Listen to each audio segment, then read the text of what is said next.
Assalamualaikum warahmatullahi wabarakatuh.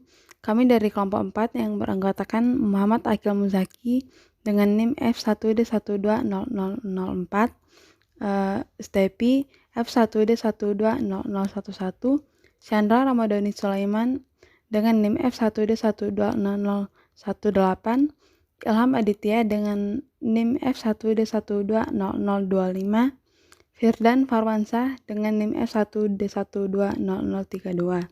Di sini kami akan mempresentasikan hasil diskusi kami mengenai manusia keragaman dan kesederajatan. Manusia, secara bahasa, manusia berasal dari kata manu, Sanskerta, mens Latin yang berarti berpikir, berakal budi atau makhluk yang berakal budi, atau mampu menguasai makhluk lain. Secara istilah, manusia dapat diartikan sebuah konsep atau sebuah pasta, sebuah gagasan atau berealitas, sebuah kelompok atau genus atau seorang individu. Keragaman adalah suatu kondisi dalam kehidupan masyarakat di mana terdapat perbedaan dalam berbagai bidang, terutama suku, ras, agama, dan keyakinan, serta adat kesopanan dengan situasi ekonomi yang berbeda juga merupakan keragaman. Di Indonesia ini banyak sekali keragaman yang ada dari Sabang sampai Merauke. Keberagaman suku bangsa dan agama yang ada di Indonesia juga melahirkan budaya yang beragam pula. Contoh dari keragaman sendiri ialah seperti ini: warna kulit yang berbeda, ras yang berbeda, dan agama yang berbeda. Untuk unsur keragaman lebih lanjutnya akan dijelaskan oleh teman saya, Chandra. Oke, selanjutnya yaitu tentang unsur-unsur keragaman. Yang pertama ada suku bangsa dan ras. Suku bangsa yang menempati wilayah Indonesia ini, seperti yang kita tahu, dari wilayah Sabang sampai dengan wilayah Merauke, itu sangatlah banyak dan juga sangat beragam. Adapun perbedaan ras ini muncul karena adanya pengelompokan besar manusia yang memiliki ciri-ciri biologis lahiria yang sama, seperti mungkin pada rambutnya, warna kulit, ukuran-ukuran tubuhnya, mata, dan juga pada ukuran kepalanya. Kemudian yang kedua yaitu agama dan keyakinan. Agama mengandung arti ikatan yang harus dipegang dan dipatuhi oleh manusia. Ikatan yang dimaksud di sini yaitu ikatan yang berasal dari sesuatu, kekuatan yang lebih tinggi dari manusia sebagai kekuatan gaib yang tak dapat ditangkap oleh panca indera, namun mempunyai pengaruh yang sangat besar terhadap kehidupan manusia. Seperti yang kita tahu juga bahwa agama di Indonesia itu yang diakui yaitu ada 6, yaitu agama Islam, Protestan, Katolik, Hindu, Buddha, dan juga Konghucu. Kemudian kita masuk ke ideologi dan politik. Ideologi adalah suatu istilah umum bagi sebuah gagasan yang berpengaruh kuat terhadap tingkah laku dalam situasi khusus karena merupakan kaitan antara tindakan kepercayaan yang fundamental. Sedangkan politik ini mencakup baik konflik antara individu-individu dan kelompok untuk memperoleh kekuasaan yang digunakan oleh pemenang bagi keuntungannya sendiri atau kerugian dari yang dilakukan.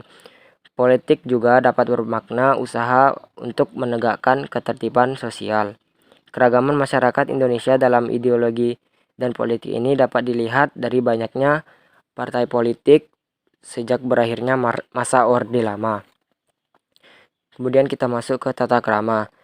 Tata krama ini sering dianggap artinya itu sebagai adat sopan santun yang pada dasarnya ialah segala tindakan, perilaku, adat istiadat, tegur sapa, ucap dan cakap yang sesuai kaidah dan norma tertentu. Tata krama ini dibentuk dan dikembangkan oleh masyarakat. Tata krama ini terdiri atas aturan-aturan yang kalau dipatuhi diharapkan akan tercipta interaksi sosial yang tertib dan juga efektif di dalam masyarakat.